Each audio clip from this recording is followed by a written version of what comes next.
Hello, ladies and gentlemen. It's Professor Hamamoto. The date, September 15, year 2024. The time, 4 p.m. Pacific Daylight Time. And I welcome you to today's live cast. The title is Linda Sun and the Dragon Lady Walk of Shame.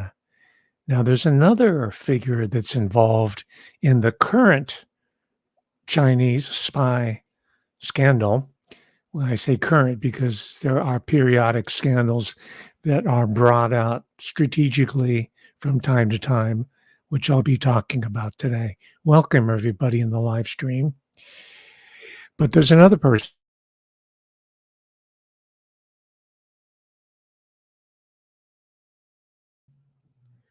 Hello, ladies and gentlemen. Can you hear me? Corky, are you there? Let me know if you can hear my audio. Testing. Yes, I'm back. Thank you very much, Lisa James. Seemed that my computer rebooted itself at a strategic moment. This must be a very, very sensitive topic.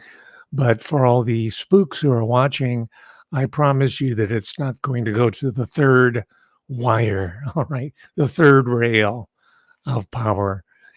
I can get my thoughts across without really revealing any deep, dark secrets of the national security state, which by now many of us have a pretty good grasp what's going on here.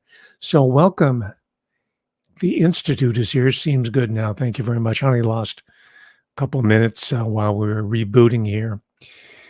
But I wanted to talk about this recent revelation of a supposed spy that's in our midst. Her English name, her Christian name is Linda Sun. And she is the person I'm referring to as Dragon Lady. For those of you who are of a certain age, you'll remember the cinema, the comic book troupe, Terry and the Pirates, and all the different media representations. I wrote a book on it, couple books on it.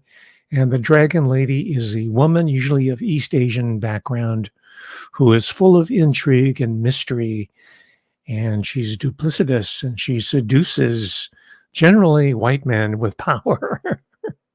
And that trope, largely because of my work, has been worn out. So instead of the lone dragon lady, we have Linda Sun paired up strategically with this eunuch named Chris who supposedly runs this liquor store enterprise, which I've been checking into. It's pretty deluxe. It's in Queens, I believe. I'm researching this even as we go to air right now, because there's more to the story that I'm sure will be revealed, especially from my perspective. So she's paired him with this guy, Chris Who.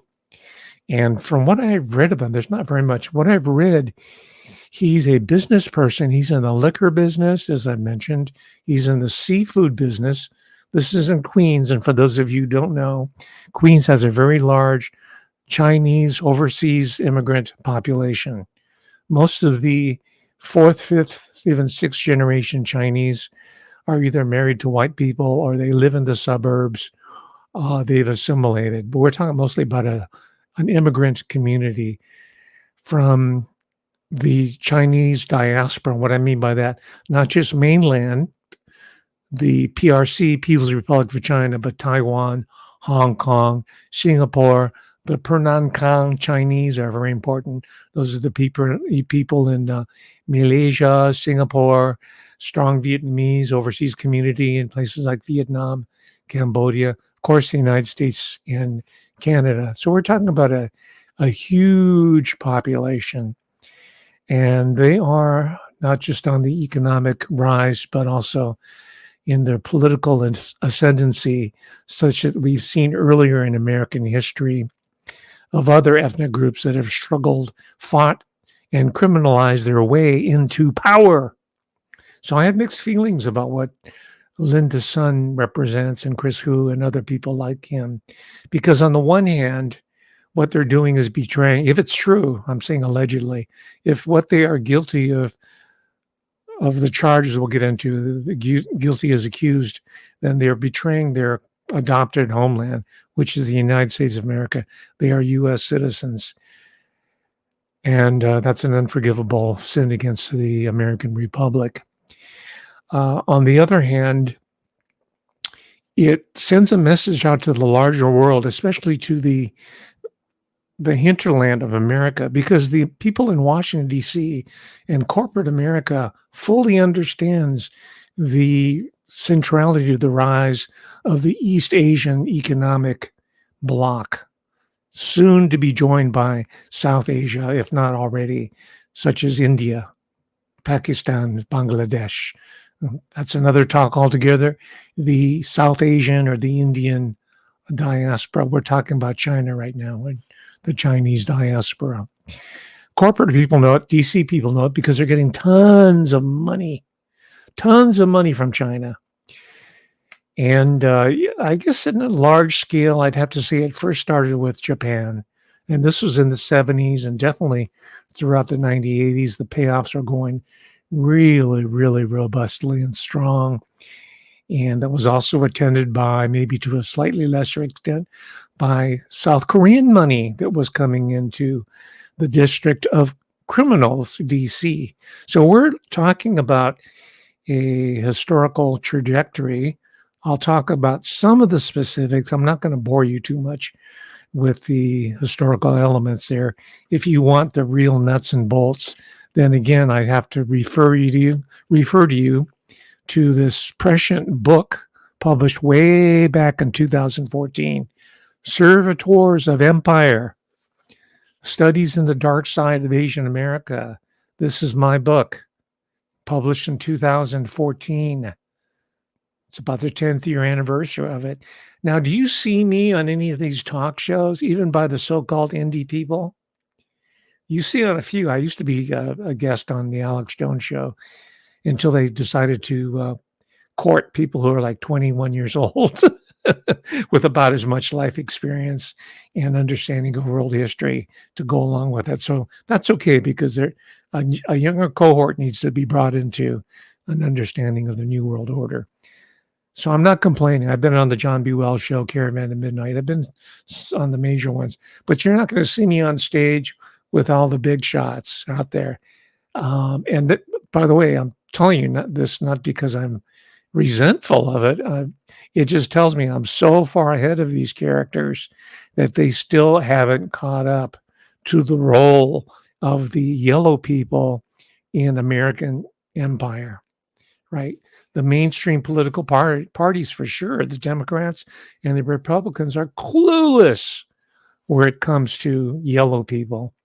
They pander consistently to black people, and that's why I talk about the black bourgeoisie so often, because they're really pandering to the black bourgeoisie.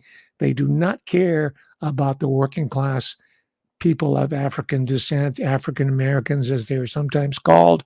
They're pandering to people who follow Kamala Harris, who's been masquerading as a black person for some time now. And who was the one who first called BS on her Ebonics?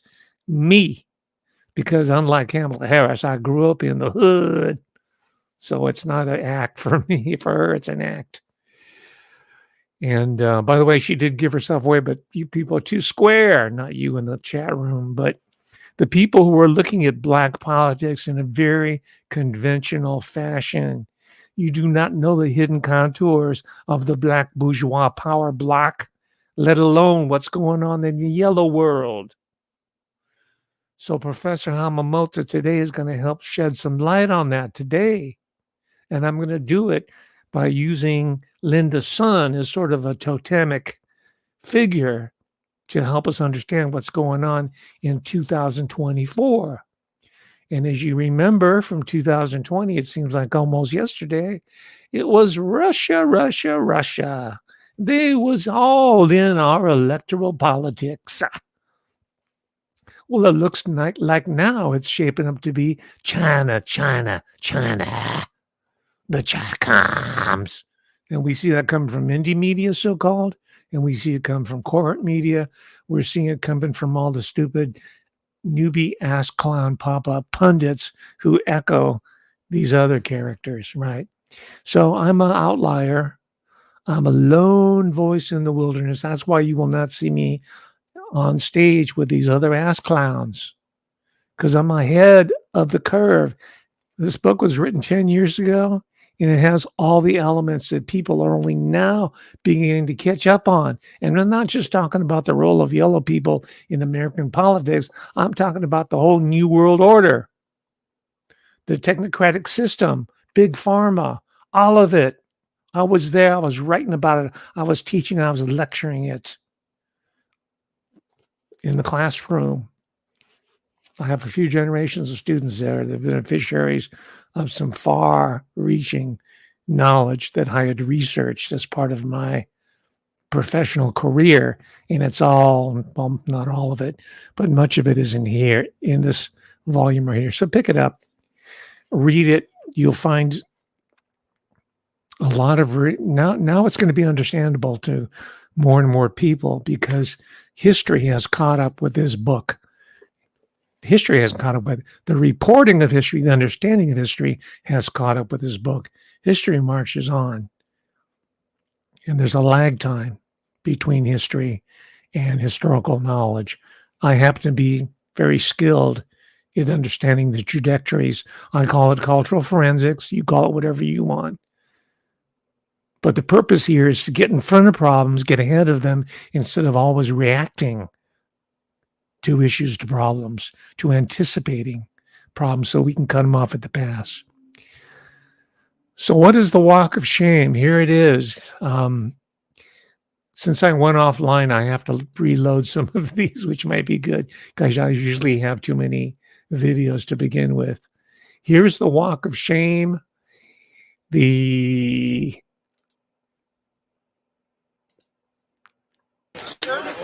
Come to the microphone. Stand not making any comments. Governor from a bunch of mice come to the microphone. Watch your step. Yeah, be careful, you're gonna trip. Pardon me. Watch your back. There's a fence behind you.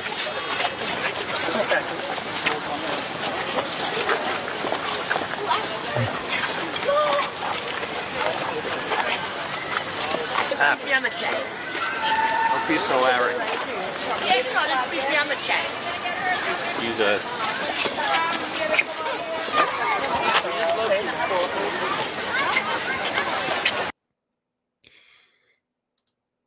Check it out. Now you have to understand Asian culture and society and body language. Yellow people do not hold hands. All right. They might do it in Paris, France. They might do it in London, some of the big metropolitan cities. They might do it in America. But yellow people do not hold hands. That walk of shame was staged by their lawyers to evoke pity and understanding on the part of non-yellow people. They're holding hands, right? That's considered to be a faux pas in most yellow society. You might see some young kids, they're imitating American movies or British movies, but they don't do that. PDAs are not really a yellow thing. Public displays of affection. That perp walk was for that reason alone. All right.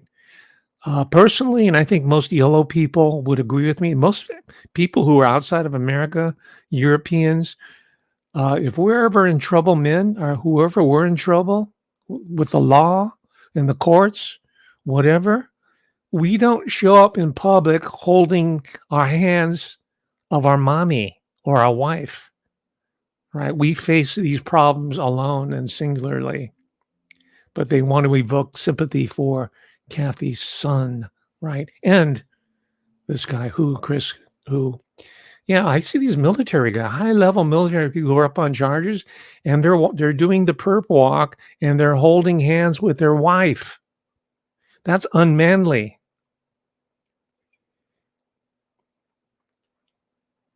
I think it started with Watergate when you had Maureen Dean sitting behind John Dean And by the way, she was a high class, high level. This is not me saying this. This is published information. Maureen Dean was a dean, was a high class call girl. You know, Watergate and all that. That was a call girl operation. I think that's kind of where the lawyers said, hey, this is really good optics. That's what they call it these days. Anyway, this is a minor point. I just wanted to point out that the whole story is being shaped. The storyline is being shaped even silently through the body language, and it takes a yellow person to really pick this out. Right. Another thing we don't do, we don't say, I love you. Oh, honey. I mean, that's so weak. That's unmanly. That's Hollywood. That's feminization. Right. You tell your children that maybe, or your pet animals, but not your the person who's your helpmeet. That's the way it operates. Okay. The characters in the Chinese characters for love is a man and a woman standing back to back, covering for each other in that way. That's love. All right. It's not the romantic love that we are used to for the last 200 years, the unmanly love that was promoted by certain groups within Anglo-American society, let's call it. Anyway, I'm already way off topic here. Let's get a little bit into who Linda Sun is. She was born Sun Lin. I'm sorry, I'm not getting the accent correctly. She was born, this is not clear, 83 or 84. How old does that make her? She's fairly young. Of course, anybody to me looks fairly young these days, but she is a U.S. citizen. Nationality matters, citizenship matters, even in 2024, when we're being told we're living in a borderless economy, that everybody is a citizen of the world, right? We're not buying that. The American public is not buying it. Corporatists are buying it because they see the world as one giant market for them to plunder equally. But what's curious about Linda Sun is that she penetrated the upper reaches of the political establishment in New York. From Como to Hochul. So I didn't even know who Hochul was until Sun brought her to my attention. But she was the aide de camp, or the assistant, high level. She was privy to all kinds of information in secrets. And some people are saying that she might have been passing money to these characters. I don't rule that out because I understand the history, the recent history of yellow people being involved in presidential as well as statewide, local, municipal elections. Again, I refer you to Servitors of Empire. I deal with the 1976 China Gate, it was called, right? There was a bipartisan congressional investigation about Chinese influence in American politics. Oh my gosh. So we're seeing it again. And that was during the height of the Clinton administration. Since that time, we've seen how the horrific details have shown us that it was much, much worse and much more evil than the simple transfer of tons of money from one bank account to another. The Clintons.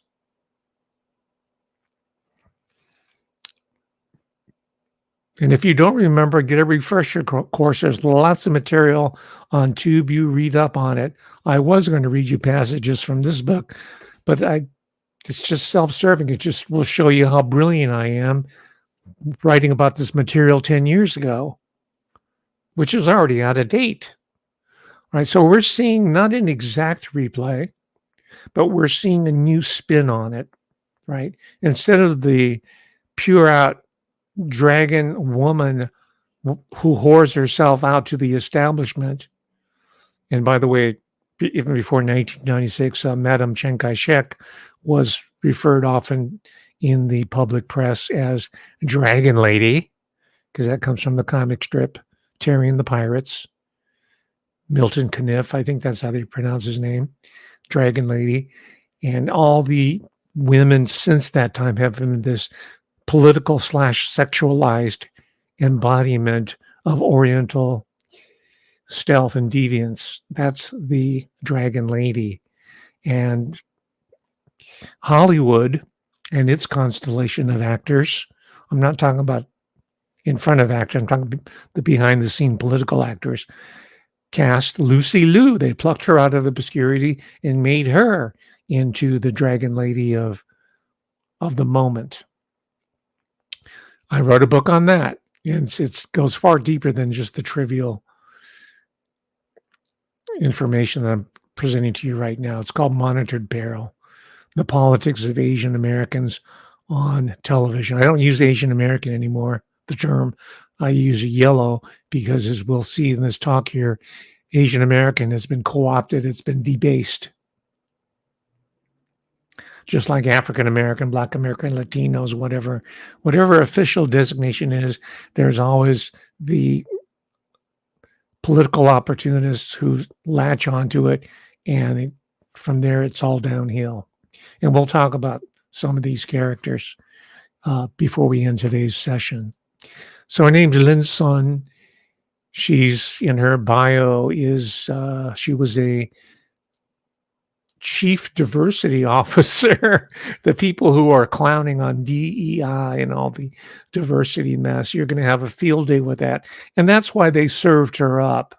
They served her up for the retread comedians who are talking about GLBTQ and DEI, even though that's been out of fashion for quite some time now. But they still get hundreds of thousands of views, and they're up parading around with various other celebrities who are born-again conservatives, right? As if they just discovered this, right? They served her up to that to kind of cover themselves and say, okay, we being the Department of Justice, and the FBI, which is under the Department of Justice, we're being even-handed about this whole espionage material. And yeah, we had these fat women who were part of the Secret Service detachment. They couldn't even reholster their pistols because they were so fat. I'm not engaging in fat shaming here. So we're not with DEI anymore in an obvious sense. So we're going to serve you up Linda Sun. She was the Deputy Chief Diversity Officer of the Cuomo administration, Andrew Cuomo, right? And then just until recently, she was the Deputy Chief of Staff to his successor, Kathy Hochul, right? Up until 2022. So now she's out of the circle, the charm circle. I don't know the reasons behind it. I think it probably she had outlived her usefulness, or they decided, that is, the people who are manipulating these ethnic, racial diversity politics behind the scenes. I think they kind of decided, well, it's time to serve up a Chinaman to the hungry masses. They want some red meat, right? And let's throw in a little story about Nanking duck, because we can relate. If we can't relate to the Chinaman or China woman, we sure can relate to Chinese food.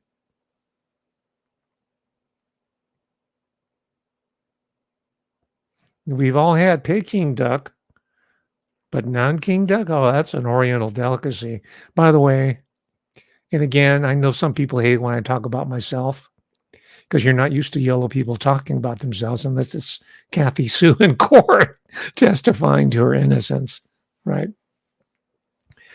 But I've had Nanking duck, and it's really good. It's better than Beijing duck or Peking duck. And I also had it in Nanjing a few times. And you know what I observed?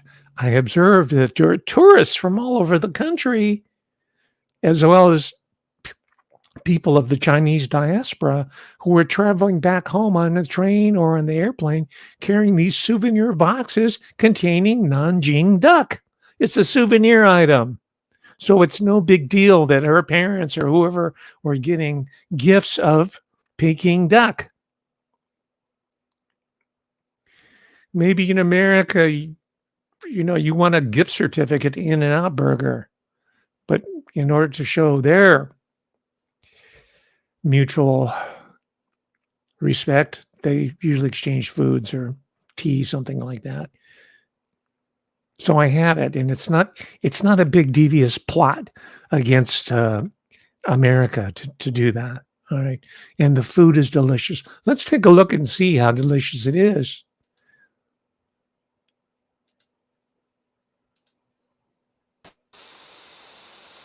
Okay, here's a couple of young guys who are in the countryside, and guess what they brought home from Nanjing? Yes, souvenirs. They're bringing home to Grandpa. 我们基地全部是南京的特产，对于我们来说，这些东西很听都没听说过哈。这么说，弟弟他们那辈了，就是家儿弟弟又有口福了。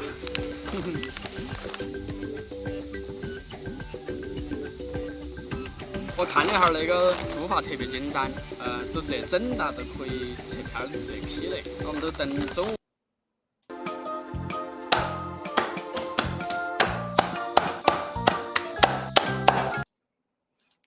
So there's all kinds of material on TubeView for all you foodies who want to investigate it. I encourage you to do so. That was part of Anthony Bourdain's, Tony Bo. That was part of his propaganda mission, is to incorporate these alien worlds that were told us are forbidden to foreigners and strangers and make it familiar, and you can eat your way into these cultures and societies.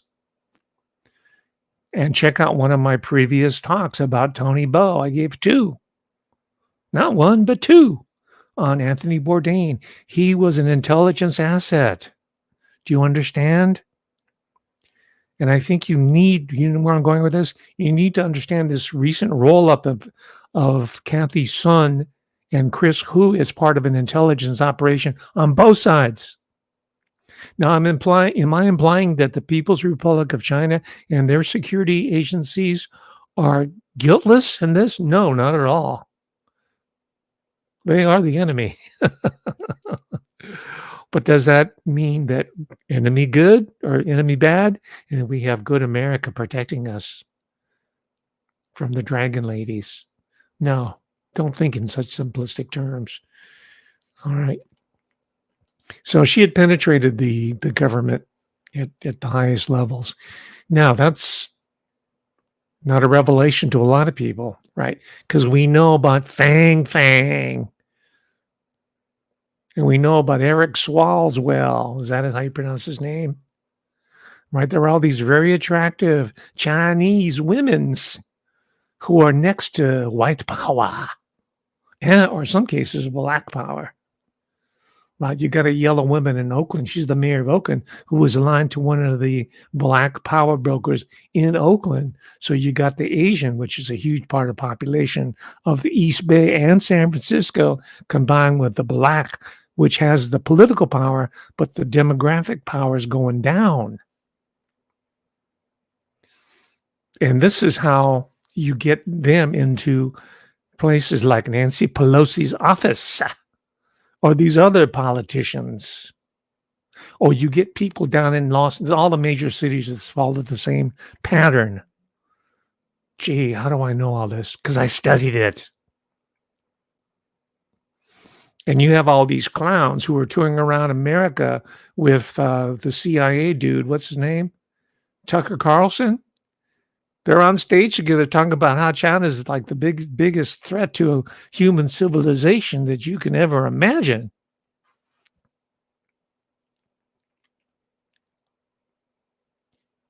And again, I'm not saying they're not a threat, because I happen to live a few hundred miles away from China in Okinawa, which will take the brunt of the first strike against the U.S. because that's where all the U.S. military bases are.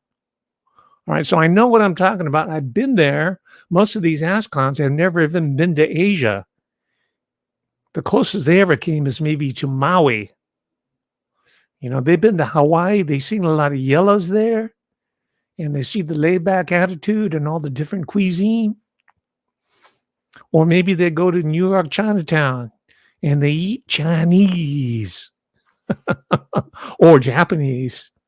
It's been fashionable now to eat Japanese for the last 20 or 30 years. Well, I grew up eating it, so it's not cool to me. I just call it food.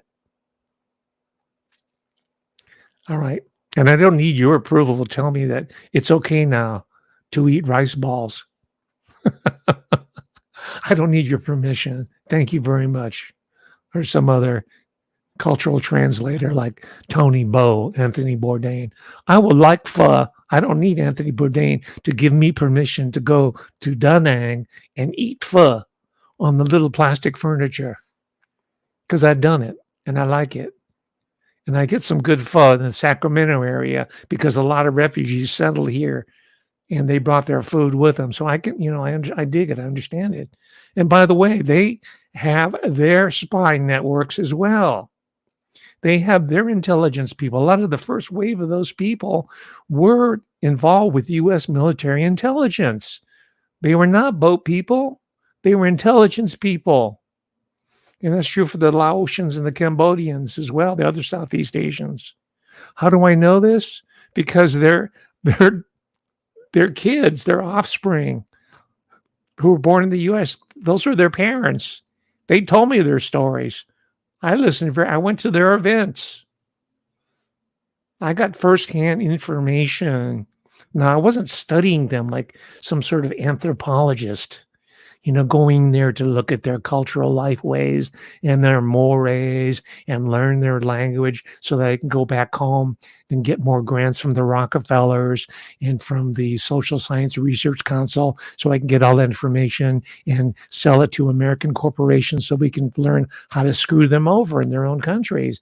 No, I didn't do that. I just approached them as their children's professor who taught Asian American studies and who understand how they came to be in America and the incredible wars that drove them out of their home country to America, just like the Haitian refugees. Everybody's focusing on them eating the cats.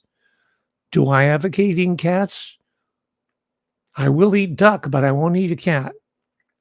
But even then, the duck has to be prepared properly.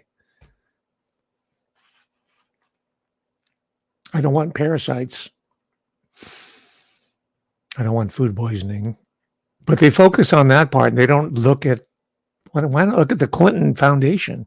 Why don't you talk about the American presence in Haiti and what they've done to destroy the country and why those refugee populations were created in the first place?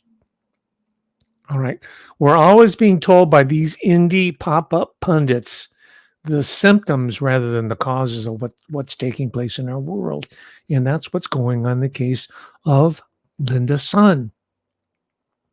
I haven't met her. I don't know her. I don't know her attorneys. I don't have any direct connection that I know of. I know a lot of people, so maybe there's a 6 degree of separation somewhere.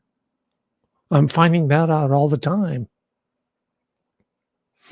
For example, I found out that the lawyer that I had hired with my struggles against the University of California, Davis, and their autocratic dictator, Greek immigrant president, Linda P.B. Kate, who now I understand is at Georgia Tech, right? They just switch them out, just like perverted priests in the Catholic Church. If they molest a bunch of people here, they just send them to another parish. Well, that's where she is. Well, my lawyer there, I knew this. I kind of knew the basic contours of his career, but he's a straight up Maoist. He was in the Communist Party, Democratic Socialist. He was a student body president of UC Berkeley in 1970. So it was, the 60s were coming to an end, but he still caught the tail end of it. He was my attorney. It was a good choice because he was part of that milieu that controls the University of California. You fight fire with fire. Do I pick some nebbish lawyer who's going to go in and sell me out against the 5 UC attorneys that I went against? No, I'm not. I'm going to get a mensch.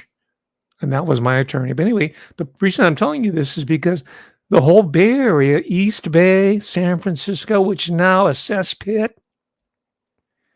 it's all leftist run, it's Maoist run. And I'm not just throwing these appellations out, these terminologies like the pop-up pundits, they name call. They're not involved in analysis. Oh, he's a communist. He's a democratic socialist. He's a cultural Marxist, as if that means, if they even know what that means. They have no clue the degree of penetration of these subversive elements within municipal politics, let alone what's going on in DC with Kathy's son. They have no idea. I have an idea because these people approach me all the time. I'm a professor. I teach the young people. They want me to send new, fresh meat to them so they can train them as community organizers. And they send their students into my class to spy on me, to find out what Professor Hamamoto is telling them, teaching them. And I tell them these people are ideologues. And I tell them that Mao Zedong, who they worship, is responsible for maybe 60 million deaths of his own people.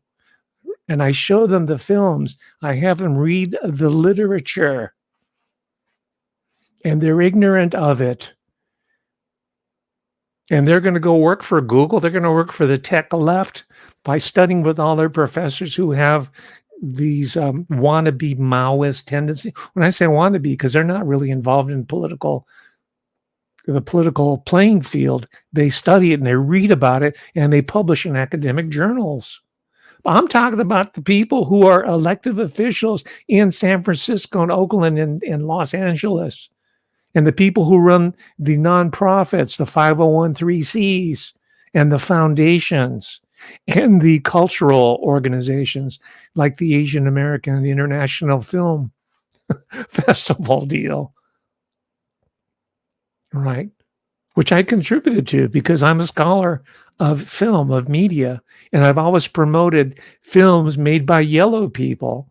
But of course, they want to control it ideologically. But they couldn't control me. I have independent understanding of world politics and how it articulates down to the local level. So they chased me out of UC Davis because I wasn't teaching victimage to my students. I was teaching them about the dangers of what their parents has experienced back in Vietnam, Cambodia, and Laos. And furthermore, that the U.S. intelligence agencies were responsible for bringing those dictators that disrupted their families and, in certain cases, had them killed and targeted. And some of them are still running around in the U.S. They're not just Ukrainians or whoever else, the snipers running around, right? Leland Yee, who was a state representative, look it up, Y-E-E, Leland Yee. He was released out of prison, I think, in 2020, but he spent a number of years in prison for gun running, right? He was supplying guns to the Moro Liberation Front in the Philippines. Okay. So if you want to talk about a badass group in America, and no one wants to, they want to talk about Kathy's son holding hands with Chris Hu, then you should read Professor Hamamoto. And you should listen to what he's laying down here.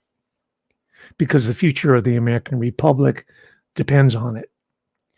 And I didn't come out of Army Psychological like Jack Prosobiec, who's being pushed as some sort of prophet of the security state. He is the security state in mufti. You know what that means? He's been sheep dipped. He's not wearing his uni, but he's part of that psychological army's operations. So who are these people really, these pop-up pundits, these so-called indie media, these retooled comedians that I keep talking about, these retreads. And while we're laughing our collective ass off at these scripted punchlines by even libtards like Bill Maher, the republic is being stolen from us.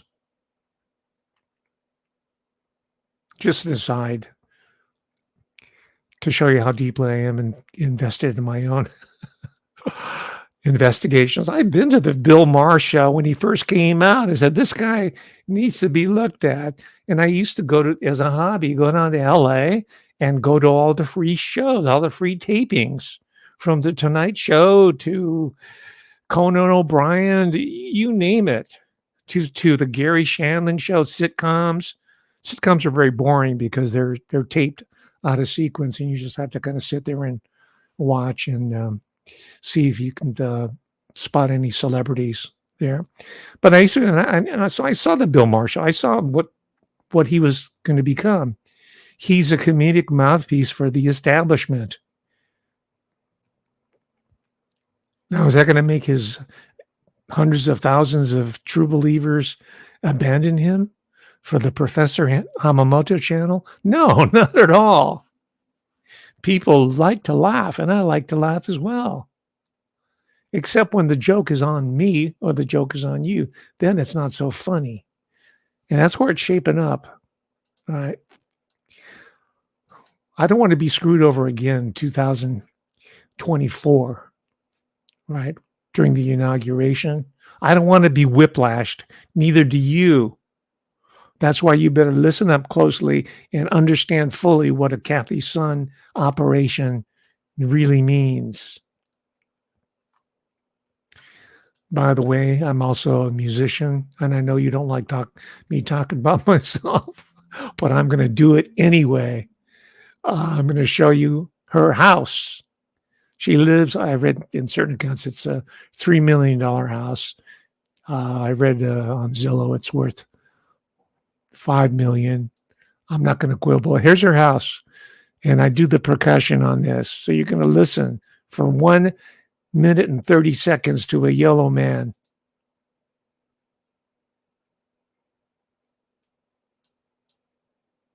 Manhasset.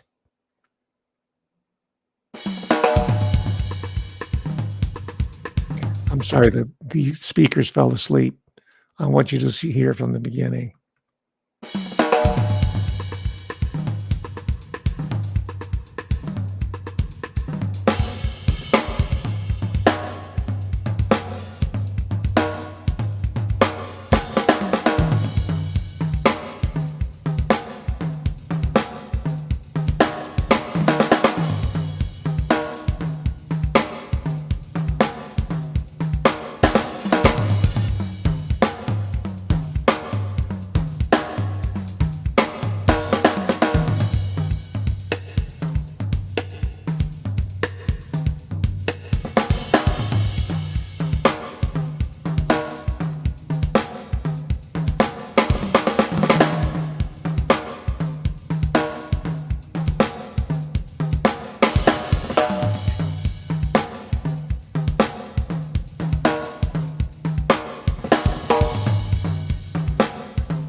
So that gives you a little bit of flavor for her living situation, let's put it mildly. And she also has a place in Hawaii. I couldn't find any pics on that. I'm looking. And I thought I'd throw in some videos of some of the vehicles she owns. She owns a Land Rover. I think she has a Ferrari or two, something. But, you can look that up on your own. Just take it from me. That's how she lives. She's got tons of money. And if you live in a $5 million house, good for you. That's not really the issue here. I have friends who live in $1, $2, $3, $4, $5 million homes, and it's cool. I'm not really bothered by that. Okay. Well, what does bother me is that as a yellow person, I'm going to take the hit for her simply because we are the same skin color? No, because I'm a ghetto Asian. That's why I come to Ebonics naturally, whereas Kamala Harris does not. She's a perpetrator. I grew up in the ghetto under segregation. Kathy's son lives in Manhasset in New York. And I have some clips, but we're running out of time, so you can take a look at your own leisure to see what it's like. It's nice. It's a nice neighborhood. I'm not going to take the hit for her, and I'm not going to take it from these demagogues who are going to try to make political hay out of this woman who they set up to begin with. Did you hear me? They put her in that position. This is no discovery. They groomed her from a young age. I've talked many times on this show, the Professor Hamamoto channel on TubeU, about how young people are taken at an early age. They're identified through these mentally gifted minor programs, or they fit a certain racial or ethnic profile, or they come from a certain bloodline, or they're related to so-and-so, and they're brought up so that they can be inserted into these roles. This is live action role play, baby. What you're seeing, Linda Sun and Chris Hu. He's just a beard. He's put there because I wrote a book about how these dragon ladies are used strategically, politically. So for once, they had to pair him up with a yellow male. And that's his function. We're going to have to look at his background. How did he get that liquor store? How do you get the license? Right. And for that, we can study comparative criminality. I have a huge library on it. I study all the major ethnic groups and how they came to power. I study the Irish immigrants, the Kennedy clan. You know, one side of the family, the great-great-great-grandfather, he was a publican. He ran a pub. That's where all the political activity and organization was taking place. Why do you think prohibition came into legislation? It's because the WASP people, the Anglo-Saxon Protestants, wanted to make sure that the Irish Catholics did not get any organizing power through their command of the liquor business. All right. So I study the Irish. I study the Jews. I'm very interested in what's happening in the Detroit area amongst the Muslims and the Arabs that have settled in. I think that's a group to watch very carefully. I think our friend David Kramer, Underdown Detroit Dave, I think he's ideally positioned to understand the evolution of that community within recent decades. But for our purpose, I'm looking at yellow criminality and how they come to power, how they rise to the top, and the challenges that they face.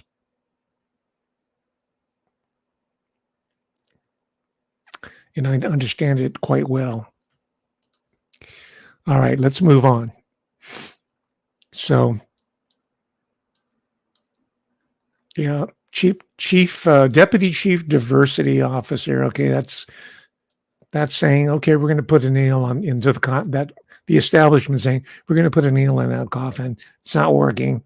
We've got fat Secret Service agents who can't operate their pistols. They can't protect the president. In fact, they might even be involved with setting him up. Oh man, it's ludicrous. Let's see here. You know, she only makes like something like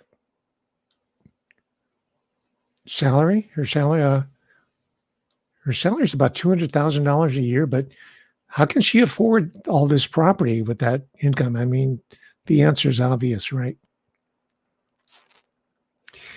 According to this bio, it says she's active in, guess what? The China General Chamber of Commerce. There's nothing unusual about that. That should be encouraged. We want trade amongst communities in the U.S., overseas trade, international trade. We want it to happen.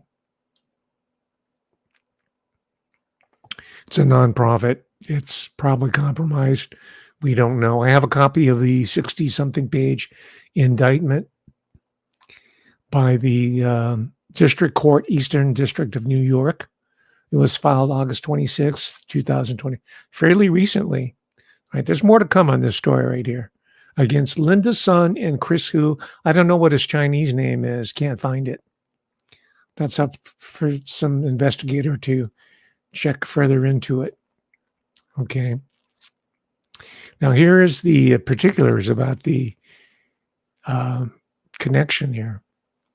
She works with entities that are, according to this indictment, that are connected with a group called the United Front Work Department, UFWD, and the Chinese Communist Party, the CCP. This is number 3 in the indictment, right? So you don't think that her employers, Como and Hochul, knew that? They at least have some minimal level of vetting who they're employing.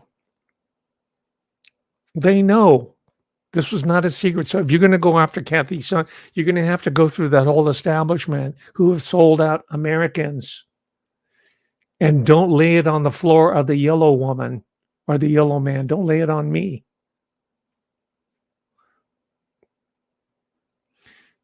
Okay, let's take a look at another one. You notice they have one thing in common. These women's, they're also fairly attractive. Not my type, but guys who grew up with Lucy Liu and lusting over these anime figures and short skirts, they're perfect for that purpose. They read my work, the intelligence agencies. They said, okay, let's find someone to pick the profile. Let's see who the other one was. Oh yeah, Christine Fang. Here she is. Axios reported a huge scandal. They discovered a Chinese spy named Fang Fang, also known as Christine Fang, had for some time infiltrated the US political world through political fundraising and sexual bribery, and had had affairs with several political figures. Although Fang returned to China in 2015, after years of silence, she suddenly updated her Facebook page in November with a picture of herself and of the Capitol Hill ceiling, seemingly announcing, "I'm back." Let's look at Fang Fang's background. She attended California State University, East Bay in 2011, where she served as president of the school's Chinese Student Association, a typical place mentioned by various US official national security reports where Chinese students are recruited as spies. She was also president of the Asian Pacific Public Affairs Alliance chapter. Look at the name Judy Chu. We'll get to her in a moment. She maintained exceptionally close ties with the Chinese Communist Consulate in San Francisco. Fang's campaign fundraising, extensive contacts, personal charm, and affectionate or sexual relationships with at least 2 Midwestern mayors brought her quickly to the center of power. Between 2011 and 2015, she met many prominent Bay Area political figures, including Ro Khanna, Eric Swalwell, California Assemblywoman Judy Chu, and then Assemblyman Mike Honda. But some politicians find her whereabouts suspicious. Raj Salwin, a Fremont City Council member, said to Axios, "She was everywhere. I'm amazed at how active she is and how many politicians she knows." In fact, any private information about US government officials, their habits, preferences, schedules, social networks, even rumors about them, could be political intelligence for hostile countries. The FBI has also been on her case for years, monitoring her and finding that she had developed sexual or ambiguous relationships with at least 2 mayors. I take that back. She bears a close resemblance to an ex-girlfriend of mine. But she was also a honey trap type person. I don't know what she saw in me. I have no money and no power. But she was a star fucker, basically. And she didn't go to Cal State East Bay. She went to Brown University. She was an Ivy Leaguer. I think I have her sweater in my closet, and I'm not to show it to you because you might think I'm just pulling her. She lived, from her house, her parents' house, you could look down to see Stanford University. Okay, she lived in Los Altos Hills. She was rich. Okay, I'm from the ghetto, like I told you. I keep telling you I'm ghetto Asian. But I understand the crazy rich Asians too. I have students, I have friends who are from that background. I have students who parents are super wealthy.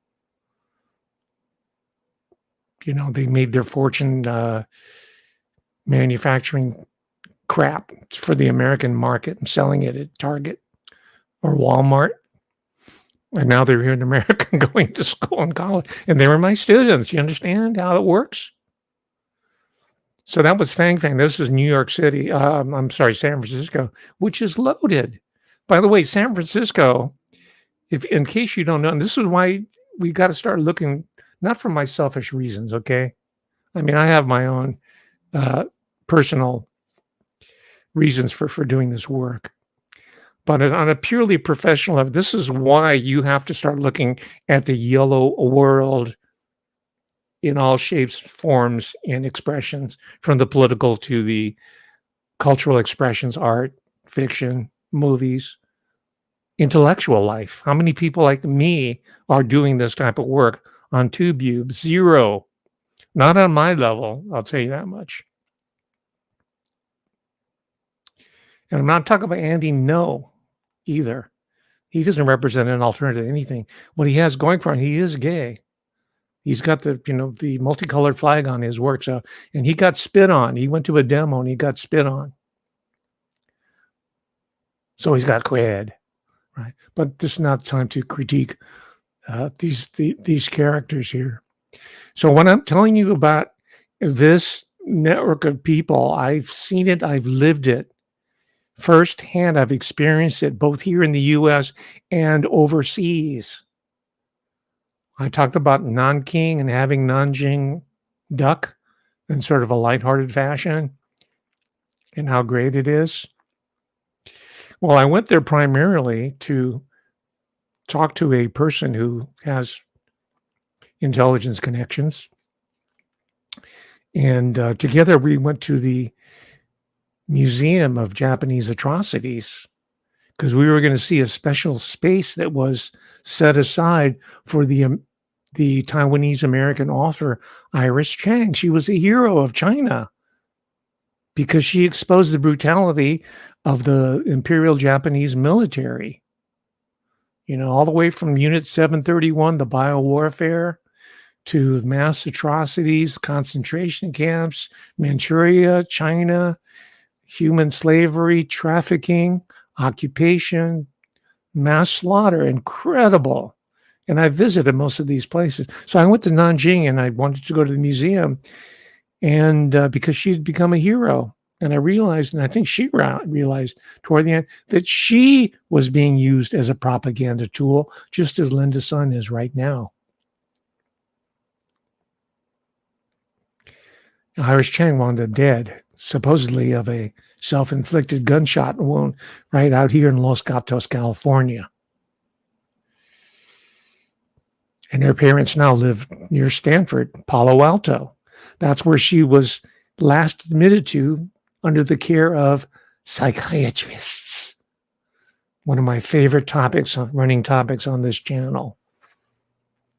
And I wrote about a whole chapter here on the death of Iris Chang and what she represents in terms of this intelligence operation and how she was later moved aside, not only by American intelligence, but by China, because me and my friend went to the Museum of Atrocities in Nanjing. You've all heard about the Nanjing Massacre, the book that was popularized by Iris Chang, and that was a supported propaganda effort, by the way, if you haven't figured that out.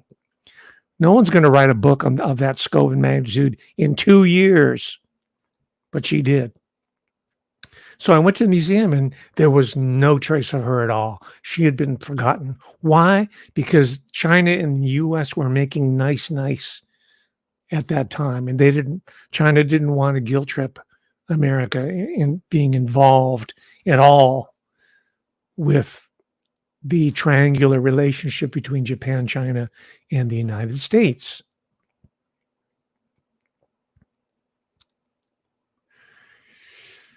I'm not explaining it very well. You're going to have to read this to figure it out. By the way, My argument was roundly criticized by other yellow people. People are either too naive or living in denial, or they have their own agenda to execute. And they didn't want me to publish this work. My own department, the Asian American, that's why I don't use Asian Americans, the terminology anymore. The Asian American Studies Department at UC Davis, they didn't give me a raise or a promotion because of this book, because it went counter to everything that they represent.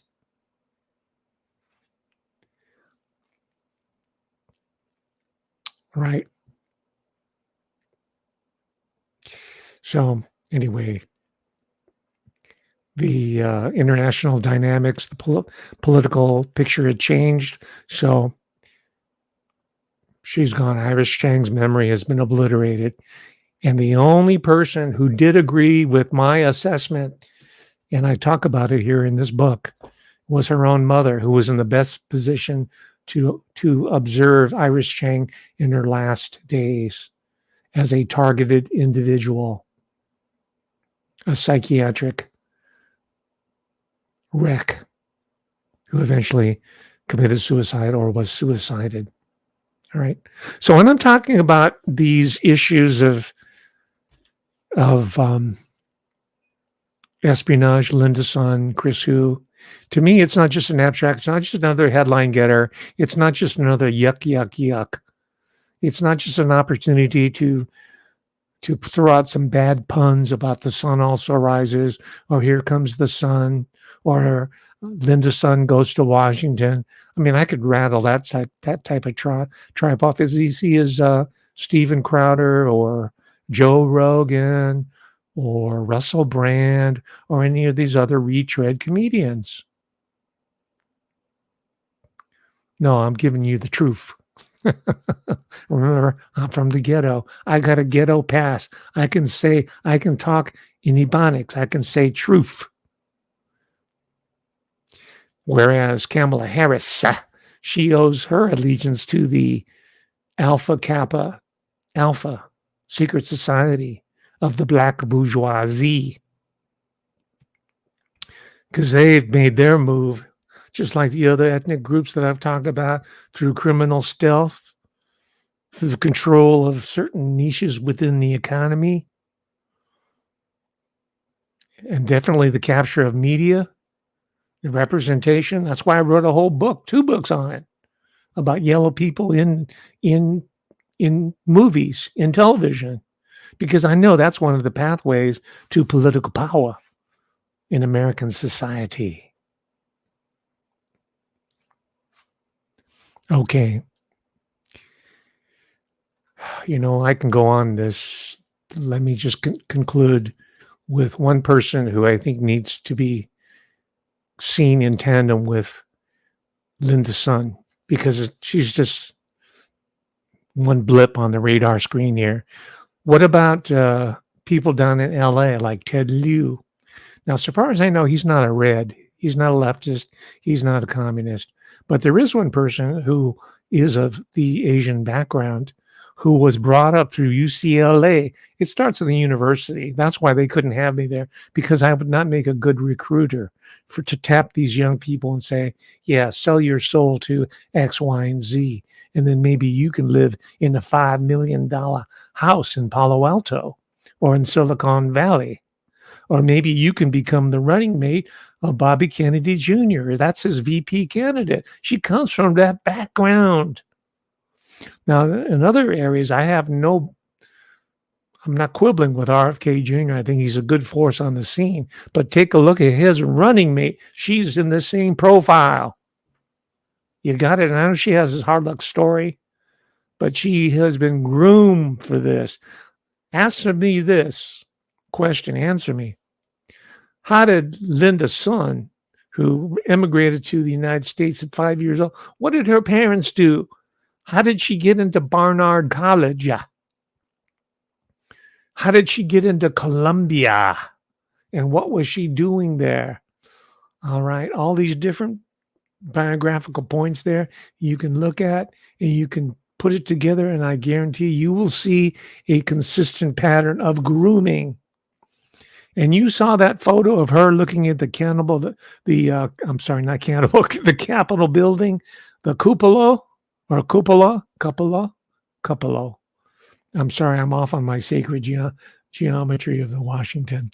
But she's looking up at the roof there, right? She was on her back, baby. She was telling, this is how I got here. This is how I got to the Capitol, on my back, Jack. So let's leave with this one person here who you need to look at. And she's a big Kamala Harris believer. She's a true believer.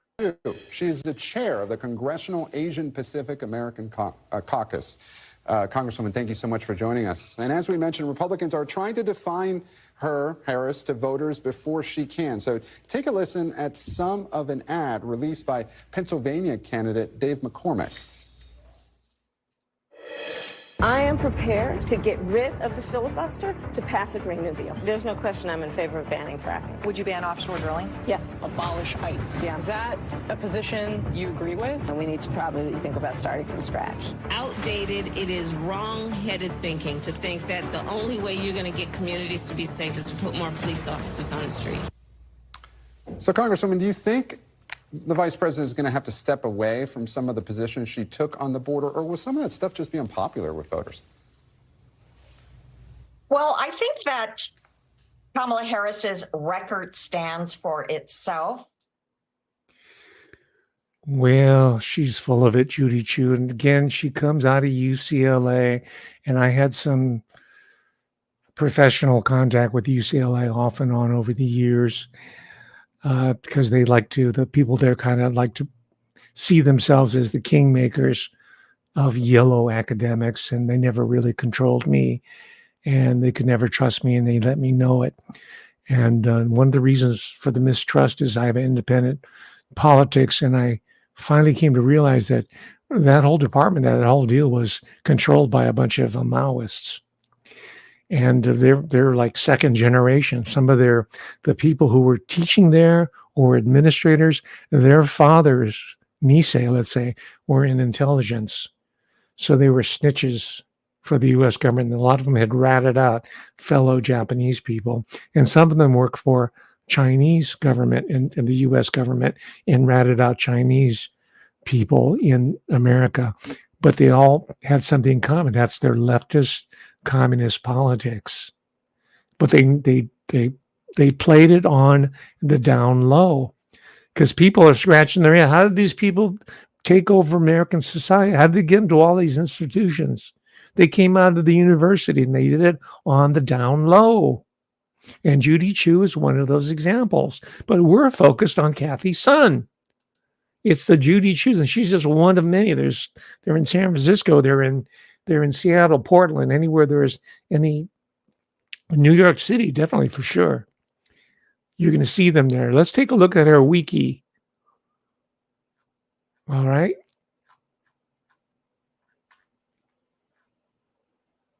Oh man, she's got. I'm going to post. It's going to take too long, and I'm going to freak out. I'm going to post this on my Patreon so you can read it. It's like a whole, no pun intended, laundry list of connections to the CCP and to radical politics in America.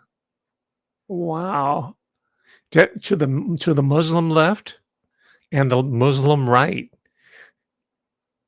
Korean connections, Korean American. And believe me, there is a right-wing Korean American connection that we can talk about in some other fashion. Workers' parties, communists, you name it. She's there. She deserves a whole talk unto herself. I hope you will if any serious researchers are watching this, check out Judy Chu. Why don't you do it? Why don't you do the research? At minimum, check out, see who this person is. Linda's son is only epiphenomenal. All right, if I can put it that way. She's only a small piece of the larger puzzle. Right. Let me end with someone that you might know publicly. Connie Chung. That's not her real name. She's the father who a Taiwanese intelligence agent, Kuomintang. He was anti-communist ostensibly. What those distinctions are not very clear. I think they always work together in some sort of false opposition. But her father worked for the Kuomintang intelligence. They settled in D.C. Connie Chung was brought up and groomed. And that's in my book, Monitored Peril. And it's in here as well.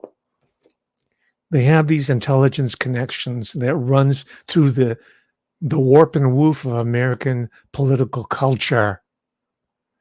So if you get off the whole Mr. Miyagi and the appropriation of yellow people by Steven Seagal, Tom Cruise, and Keanu Reeves, and all these other characters. And the latest guy is the guy who sold the Hulu.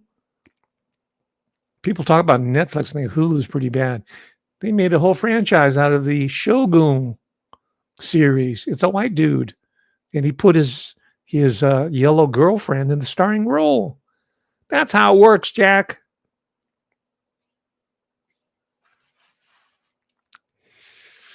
So anyway, that's a small example. Yeah, check out Connie Chung because she has a new book out.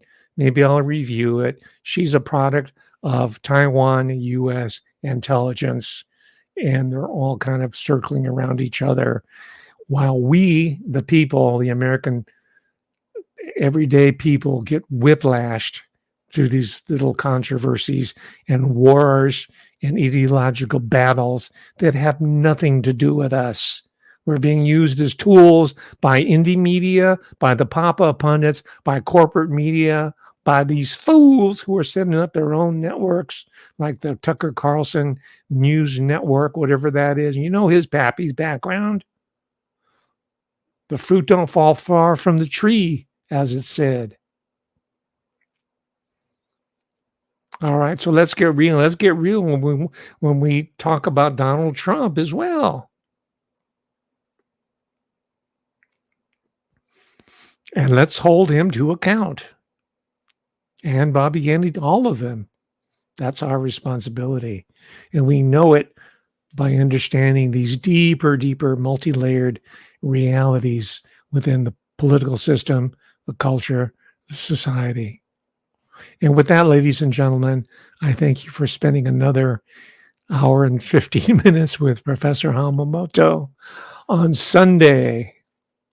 And God willing, I'll be back with you next week. Give me your comments below.